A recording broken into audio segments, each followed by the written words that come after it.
சட்டம் கற்போம் நேயர்களுக்கு வணக்கம். நாம் இப்போ இந்த வீடியோ என்ன பார்க்க போகிறோம்னா, rights of private defence of the body, அதாவது தமிழில் உடலை பொறுத்த தற்காப்பு உரிமை. இதை பற்றி தான் நம்ம இந்த வீடியோவில் பார்க்க போகிறோம். இதை அவசியம் எல்லாரும் தெரிஞ்சுக்கணும். அதிலும் மிக முக்கியமாக பெண்கள் இதை தெரிஞ்சுக்கணும் அப்படின்னு சொல்லிட்டு நான் நினைக்கிறேன். ஏன் அப்படின்னா, நம்முடைய நாட்டில் பார்த்திங்கன்னா நிறைய ரேப் கேஸ் நிறைய ஃபைல் ஆகிட்டே இருக்குது. அதே சமயத்தில் இந்த குற்ற செயல்கள்லாம் நாளுக்கு நாள் அதிகரித்து கொண்டே போகிறது. இப்போ சமீபத்தில் பார்த்திங்கன்னா உத்தரப்பிரதேஷ் மாநிலத்தில் ஒரு மனிஷா என்கின்ற ஒரு சிறுமியை 4 பேர் கொண்ட கும்பல் மிக மிக மிருகத்தனமாக அந்த பெண்ணை வன்புணர்ச்சி செய்து அவங்கள தாக்கி கொலை செய்திருக்கிறார்கள் என்றால் இது மிகப்பெரிய இழிவான ஒரு சம்பவம். சுய ஒழுக்கம், சுய கட்டுப்பாடு இதெல்லாம் இல்லைன்னு தான் சொல்லணும். அதே சமயத்தில் இதை அடியிலேயே இதை நம்ம வேறு இருக்கணும் அப்படின்னு சொல்லி பார்த்தீங்கன்னா, பெற்றோர்கள் தன்னுடைய பிள்ளைகளை சரியாக வளர்க்கலை அப்படின்னு தான் சொல்லணும். இது போன்ற ஒரு குற்ற செயலில் ஈடுபடுகின்ற இந்த நபர்கள் எல்லாம் பார்த்திங்கன்னா, அந்த பெற்றோர்கள் அந்த பசங்களை ஒழுங்காக வளர்க்கலை.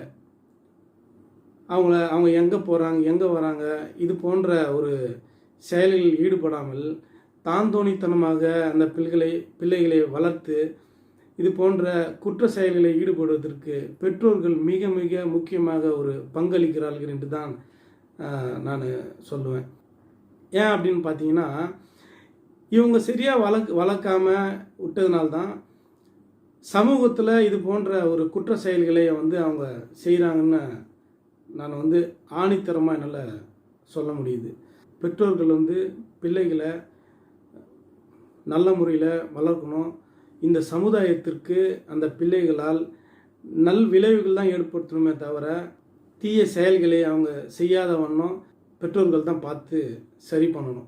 இது போன்ற மனித உருவத்தில் உள்ள மிருகங்களுக்காக இந்திய தண்டனை சட்டம் பிரிவு 100 என்ன சொல்லுதுன்னு பார்க்கலாம். வன்புணர்ச்சி செய்கின்ற உட்கருத்துடன் தாக்குதல்.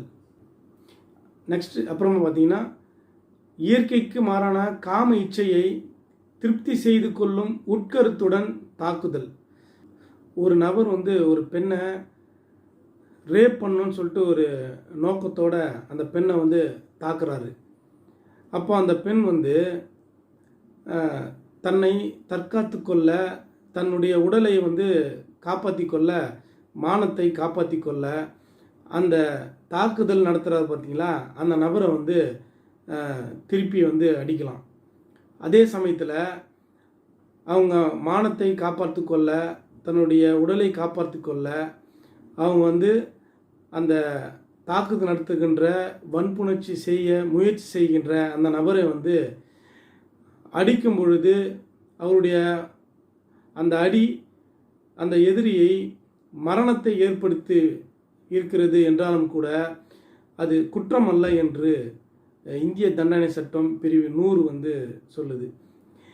எனவே இந்த சட்டப்பிரிவை திரும்ப திரும்ப படித்து பெண்கள் இந்த சட்டப்பிரிவில் சொல்கின்ற ஒரு உட்கருத்தை உள்வாங்க வேண்டும். கண்டிப்பாக இந்த சட்டப்பிரிவு பெண்கள் தெரிஞ்சுக்கணும். அதே சமயத்தில் ஆண்கள் இது போன்ற தவறுகள் இழைக்கின்ற பொழுது தனக்கு அந்த நபரால் மரணம் கூட ஏற்படும் என்ற அச்ச உணர்வு அவர்களுக்கும் வர வேண்டும். ஆகவே இரு பாலினரும் இந்த பிரிவை படிக்கணும். இதில் மேலும் பெண்கள் அதிகமாக இந்த பிரிவை தெரிஞ்சுக்கணும்னு சொல்லி சொல்கிறேன். எனவே இந்த வீடியோ பார்க்கின்ற அனைத்து பெண்களையும் நான் வேண்டி கேட்டுக்கொள்வது என்னென்னா, இந்த விஷயத்தை உங்களுடைய ஃப்ரெண்ட்ஸுக்கு, உங்களுடைய சொந்தக்காரங்க, உங்கள் ரிலேட்டிவ்ஸ் எல்லாருக்கும் இந்த வீடியோ ஷேர் பண்ணுங்கள். எல்லாருக்கும் இந்த விழிப்புணர்வு ஏற்படுத்துங்க. குற்ற செயலை, இது போன்ற குற்ற செயல்களை செய்கின்ற நபருக்கு இது போன்ற சம்பவத்தில் மரணம் கூட ஏற்பட வாய்ப்பு இருக்கிறது என்று தெரிந்தால் இது போன்ற குற்ற செயலை செய்வதற்கு பலரும் அஞ்சுவார்கள் என்று என்னுடைய தனிப்பட்ட கருத்து. நன்றி, வணக்கம்.